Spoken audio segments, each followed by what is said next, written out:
du chapitre 16, verset 18, que vous trouverez à la page 340. Avec chance, ça sera cette page, sinon une autre. 16-18.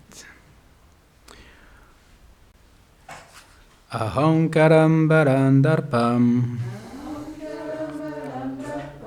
kaman krodam sasam ristam mamatma paradeshu pradvisato byasyu kyayaka.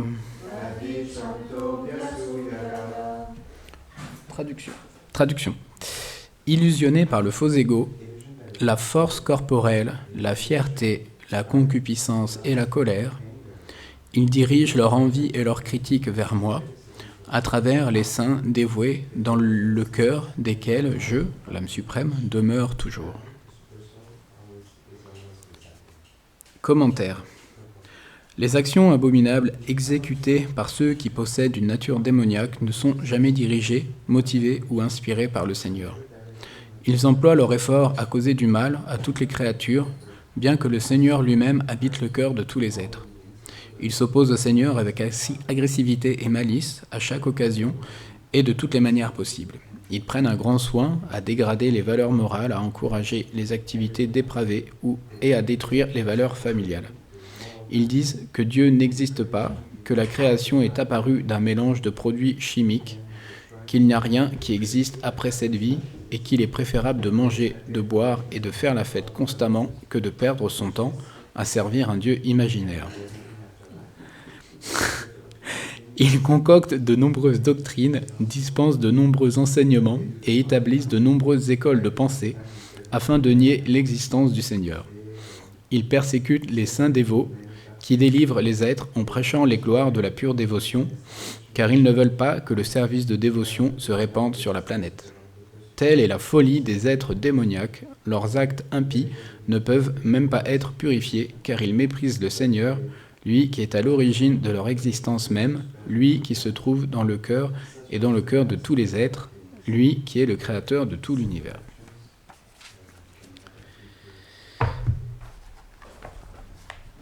Om Gyanati Milandasya Gyanam Jaram Shalakaya Chakshurun Militam Yena Taisme Shri Gurave Namaha Vanchakarpatarubhyascha Kripa Sindhu Vyahevacha Patitanam Pavanebhyo Vaishnavebhyo Namo Namaha Shri Krishna Chaitanya Prabhu Nityananda Shri Advaita Gadadara Shivasari Gaura Bhakta Vrinda Hare Krishna Krishna Krishna Hare Hare Hare Rama Rama Rama Hare Hare. Eh bien, j'avais choisi ce verset parce qu'il est très très fort. Je ne sais pas si vous avez vu aussi la teneur de ce commentaire. Il est quand même très tranchant et il montre bien en fait le pouvoir dangereux du faux ego. Et combien le faux ego peut être destructeur pour nous, pour notre vie spirituelle, mais aussi pour notre environnement, pour la planète. Donc la dernière fois que j'avais fait la classe, j'avais commencé à parler du faux ego. Donc aujourd'hui, on va continuer à en parler un petit peu. Donc on avait vu dans la dernière classe que le faux ego, finalement, c'était une construction personnelle que nous avons établie au fur et à mesure de notre vie. Donc cette construction d'une fausse identité est influencée par les trois gunas qui sont l'ignorance, la passion et la vertu. Et nous allons continuer aujourd'hui de discuter du faux ego en montrant plus particulièrement donc, la puissance destructrice du faux ego, comme on a bien pu le voir dans ce commentaire. Donc en général, en fait, cette fausse identité que nous construisons, nous la construisons par notre propre volonté. Et malheureusement, dans cet environnement dans lequel on vit, Dieu est très critiqué. On ne veut pas en parler. Donc nous, on est seuls, finalement, à construire notre identité la plupart du temps. Sauf Des fois, on peut prendre une bonne naissance et naître dans une famille où on va nous plus encourager finalement à construire une identité qui va être, disons, plus saine ou qui va correspondre à ce qui peut être enseigné dans des textes comme la Bhagavad Gita, par exemple. Mais bon, la plupart du temps, en fait, Dieu n'est pas présent et nous mettons nous-mêmes au centre de notre vie et nous construisons ce faux ego, en fait, par rapport juste à nous, en fait.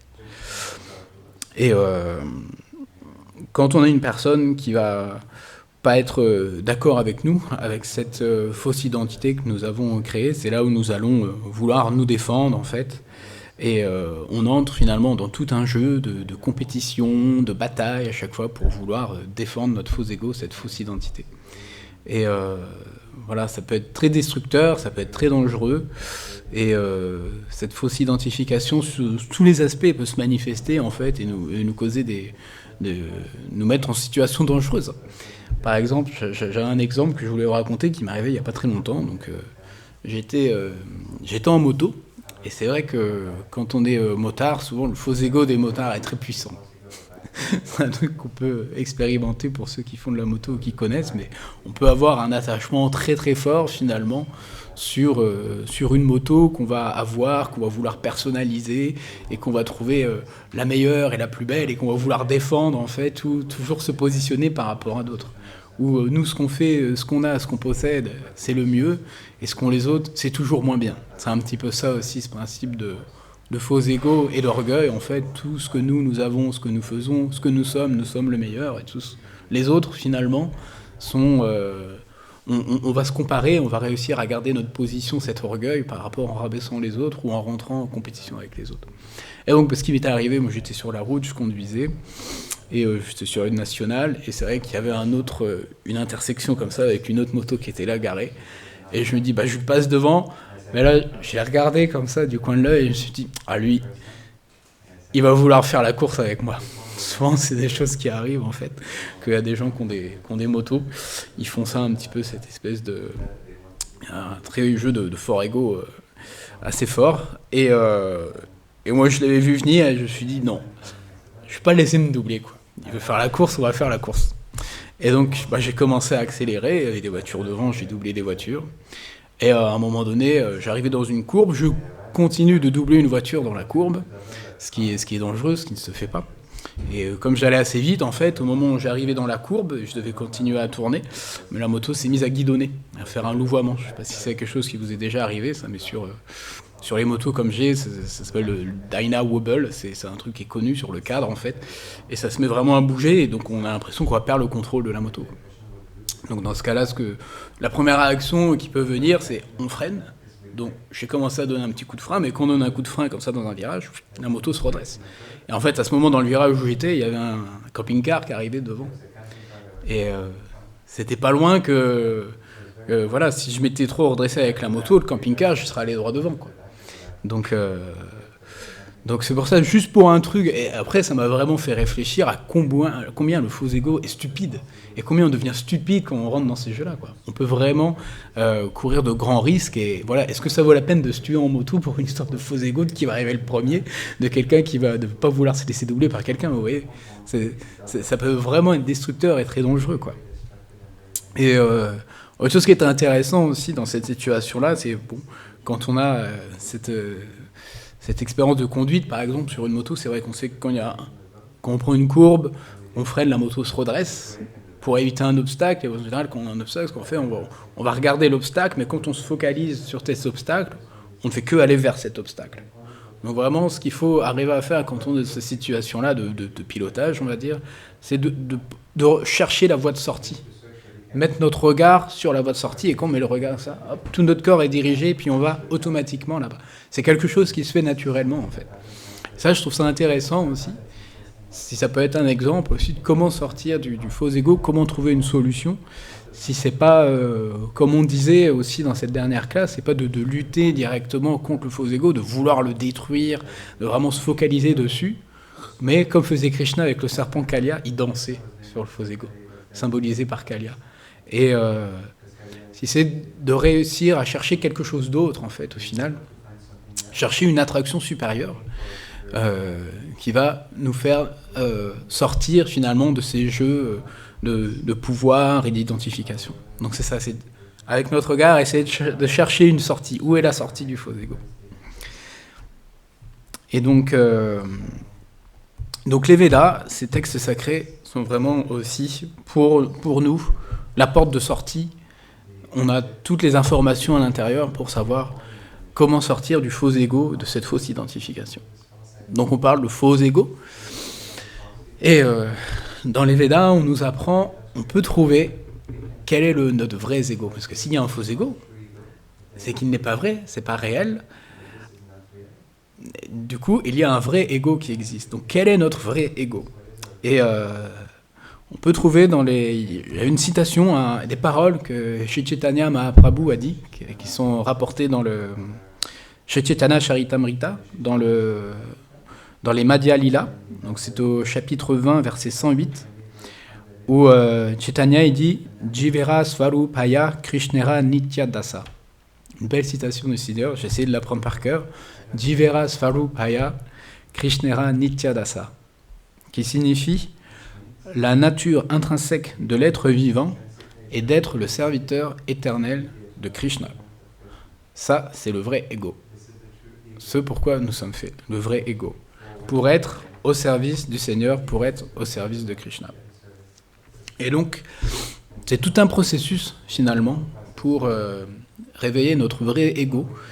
Et on part, comme je vous disais tout à l'heure, on part avec un bagage, un faux ego, qui est notre personnalité, qui est influencé par notre karma de vie passée. Ce karma nous influence et nous avons différentes... les influences des trois gunas, qui vient conditionner notre faux ego. Mais le but du chemin spirituel, c'est pas de se détacher de faux ego et de n'avoir aucun ego, mais justement d'éveiller notre ego véritable, d'être au service de Krishna. Et donc, après, nous avons différentes manières d'arriver et de se mettre au service de Krishna. Et dans le processus, moi, ce que j'expérimente personnellement, c'est pas de me détacher de toute ma vie passée, de rayer qui j'étais avant pour devenir une nouvelle personne, vous savez, m'habiller tout en blanc, me mettre un tilak sur le front, et ça y est, c'est mon vrai ego, je suis un serviteur de Krishna. Ça se passe pas comme ça, parce qu'on a toujours, en fait, nos conditionnements qui sont là, qui viennent. Il y a cette image c'est comme un ventilateur. On commence le service des dévotions, c'est comme, tac, on débranche la prise, mais il y a toujours une inertie. Donc on a toujours aussi nos manières d'être, notre personnalité. Et le but, justement, aussi de notre chemin, c'est d'éveiller une relation personnelle avec Krishna. C'est d'être personnel. Ça veut dire qu'on a une personnalité. On est quelqu'un, on a une forme, une structure, une manière d'être, en fait. Mais c'est comment nous pouvons mettre, en fait, notre identité, la réaligner, si vous voulez, la soigner, pour intégrer l'élément qui nous manquait avant. Et cet élément, c'est Krishna. Où avant on se défendait, on essayait de défendre cette fausse identité, mais comment maintenant on peut voir que cette fausse identité que nous avons, où il n'y a pas que des défauts, il y a aussi des qualités, comment nous pouvons mettre tout ça au service finalement de Krishna. Et même si nous avons comme défaut par exemple de vouloir contrôler, de vouloir enseigner les autres, et ben comment on peut se mettre à parler aux autres, à parler de Krishna. Si on aime contrôler, organiser des choses, comment on peut organiser des festivals ou veiller à l'organisation d'une communauté. Il y a plein de choses finalement. Si on aime par exemple, moi par exemple si j'aime personnaliser une moto, bah comment je vais en fait que cette moto va pouvoir mettre en scène, mettre en avant Krishna ou mettre en avant des choses dévotionnelles. Ça c'est une manière de transmuter finalement tous nos attachements, toutes ces choses que nous souhaitons.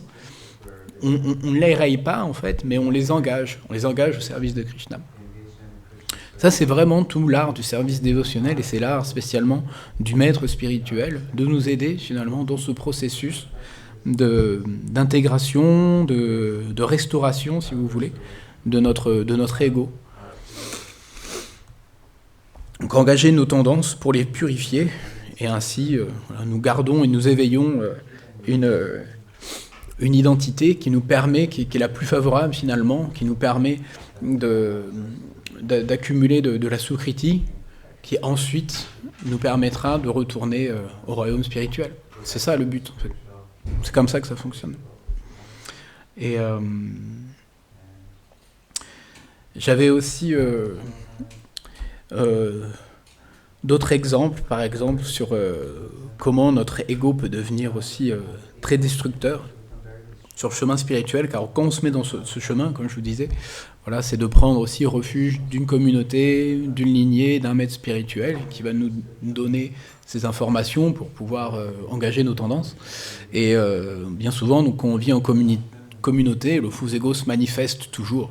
Il faut faire très attention en fait quand ce faux ego peut se manifester à travers les relations que nous avons, car ça peut devenir quelque chose de très destructeur, notamment quand on va pouvoir faire une offense à une personne, faire quelque chose de mauvais et que nous ne voulons pas changer d'avis et que nous gardons notre mental fixé sur non, je veux faire comme ça, c'est moi qui ai raison, on peut très très vite en fait se mettre dans des situations très compliquées. Et, je me souviens par exemple quand j'ai commencé mon chemin spirituel et que j'ai découvert le Vaishnavisme, c'était au Pérou dans une communauté. Et là, j'habitais, il y avait deux lieux. Il y en avait un qui était en bas et un autre qui était en haut dans la montagne. Pour moi, mon service, c'était d'être en haut dans la montagne, où il y avait un petit laboratoire de médecine naturelle. Et pour y aller, du coup, j'habitais en bas et je devais faire 45 minutes à pied pour aller dans la montagne. Donc c'était quand même assez long. Et à un moment donné, on nous avait prêté une moto. Il y avait quelqu'un qui avait une petite moto dans la communauté. Et puis il s'en servait pas. Il nous avait dit, bah, vous pouvez la prendre, quoi. Donc moi, ça faisait un an que j'utilisais cette moto pour faire mon service. Et du coup, c'était avec ce service, c'était les plantes médicinales. Donc il y avait des petits revenus qu'on utilisait aussi pour l'entretien de la moto. Donc après, j'avais développé un attachement à cette moto en me disant, bah non, cette moto, elle est à moi, elle m'appartient. Ça, si, c'est le faux ego. De croire que que tout nous appartient, que nous faisons tout par nous-mêmes. Et du coup, à un moment donné, cette personne qui avait la moto m'a dit, bah non, j'en ai besoin, je voudrais la reprendre. Moi, j'ai dit, bah non. Non, je l'utilise, j'en ai besoin, c'est pour le service. Voilà, je peux pas. En plus, c'est moi qui l'entretiens avant. Donc voilà, je lui ai dit non, quoi, pour la première fois. Et après, il voulait toujours la récupérer. Il m'avait rien dit. Puis à un moment, je m'étais garé et il avait juste repris la clé de la moto. Ah, ça m'a enflammé, quoi. Je dit, bah non, ça se fait pas, quoi. Et du coup, tu veux l'utiliser, tu pourras pas l'utiliser. Moi, ce que j'ai fait, j'ai pris une clé à molette, j'ai démonté la roue avant de la moto. Et ouais, quoi, ça, c'est le faux ego, en fait. Ça s'enchaîne, quoi, des choses comme ça. Et quelqu'un lui avait prévenu que j'étais en train de démonter la roue, et du coup, il arrivait. Moi, j'ai eu le temps d'enlever la roue très vite, j'ai pris la roue, puis je suis parti, je l'ai caché dans un buisson, dans la communauté, quoi. Enfin, voilà, ça nous fait faire des choses ridicules, quoi. Et au final, après, je m'étais mis en colère et tout pour cet attachement, quoi, vous voyez. Et donc, ce dévot à qui appartenait la moto, il s'appelle Janitai, c'est un dévot, il est vieux, il a 60 ans peut-être, hein, il a été initié par Jayapataka Maharaj. Et bon, après, voilà, on s'est expliqué, on a bien vu que, voilà, j'ai bien vu que j'étais ridicule, que toute cette histoire, c'était ridicule. Et lui, il m'avait parlé de comment, en fait, notre faux ego, ça nous fait devenir fou, comme un éléphant fou, qui détruit tout, en fait. C'est comme si on a un jardin, et la bhakti, c'est ça, on cultive comme un jardin avec des fleurs qui sont délicates. Toutes les relations qu'on élabore aussi avec les dévots, c'est quelque chose de très, très délicat, de très fragile. Et le faux ego peut nous faire devenir aveuglés complètement par l'orgueil, et on devient comme un éléphant fou, et on détruit tout, quoi, pour des choses stupides comme ça, quoi. Et je m'étais vraiment vu, voilà, c'était un exemple de comment on en arrive à faire des choses stupides et très dangereuses, très destructrices du faux ego, quoi. Voilà, et ça peut même aller, comme cette histoire que je vous racontais tout à l'heure, ça peut même aller jusqu'à se tuer bêtement en moto sur la route parce qu'on voulait pas se faire doubler, quoi. C'est ridicule, faut vraiment arriver à développer de l'humilité, en fait, et c'est vraiment ça la clé. Comment on devient humble et petit, insignifiant, quand on arrête de vouloir se défendre, de penser qu'on est grand, qu'on nous doit le respect, etc., mais qu'on veut juste devenir un serviteur de Krishna, quoi. Ça, c'est vraiment ça, cette clé, l'humilité, quoi. Et je sais pas exactement combien de temps il reste, mais ok, parce qu'il y avait une histoire aussi que je voulais raconter. Peut-être, j'aime bien raconter un petit peu, ou m'entraîner à raconter des passe-temps aussi pour illustrer cette destruction du faux ego qui peut arriver à tout le monde et qui, même dans une situation, est arrivé à Indra. Après, c'est de voir ça comme une manière aussi, c'est des passe-temps du Seigneur où il va mettre en action ses dévots dans des situations pour donner des leçons. Et un bel exemple aussi, un exemple qu'on a d'un ego qui devient complètement destructeur, c'est quand Indra s'est trouvé illusionné à travers le passe-temps de la colline de Govardhan. Parce qu'habituellement, en fait, les pâtres dans le village de Nanda Maharaj, ils ont toujours fait des offrandes à Indra une fois par an pour qu'il les aide dans les cultures, à avoir de la pluie, etc. Mais un jour, Krishna commençait à devenir grand et il dit à Nanda Maharaj, mais pourquoi vous faites un culte à Indra c'est pas lui forcément qui vous donne les cultures, vous devez tout à la colline Govardhan. Vous feriez mieux de faire une offrande et une cérémonie pour la colline Govardhan au lieu d'offrir à Indra. Et pourquoi Krishna il a dit ça? C'est parce qu'il savait que Indra s'était enorgueilli de sa position, donc il voulait lui donner une leçon pour l'aider en fait à intégrer plus d'humilité, à anéantir son orgueil. Et donc Krishna a mis en place ce passe-temps de la colline de Govardhan, où il a détourné l'offrande qui a été faite annuellement à Indra pour l'offrir à Govardhan. Et quand les pâtres, quand Nanda Maharaj et tout le village de Nandagram a fait ça, et que Indra l'a vu, il s'est mis dans une colère terrible, terrible. Il était comme un éléphant fou, aveuglé par son faux ego. Et il s'est dit, mais quelle offense! Pourquoi ne m'honore-t-il pas avec un sacrifice comme chaque année? C'est inadmissible. Et il s'est mis en tête de détruire le village de Nandagram. Il faut vraiment se trouver illusionné. Et des fois, on se trouve nous-mêmes dans des situations comme ça. Donc, il faut vraiment faire attention. Et Indra, dans sa colère, il allait prendre toute sa foudre, toute sa puissance, même les nuages d'orage qui sont faits pour la destruction de l'univers. Il est allé comme ça avec toutes ses puissances. Il a tout déchaîné sur la colline de Govardhan et sur le village de Nandagram pour le détruire. Et qu'ont fait du coup les villageois dans cette situation-là? Finalement, ils ont pris refuge de Krishna. Krishna leur a offert son refuge aussi, en prenant la colline de Govardhan et simplement en la soulevant, en la tenant sur son petit doigt, quoi. C'est quelque chose d'incroyable. Mais ça montre à quel point la puissance aussi de Krishna et combien notre faux ego ne peut trouver le refuge ultime. C'est vraiment le refuge de Krishna que nous devons chercher dans ces situations-là.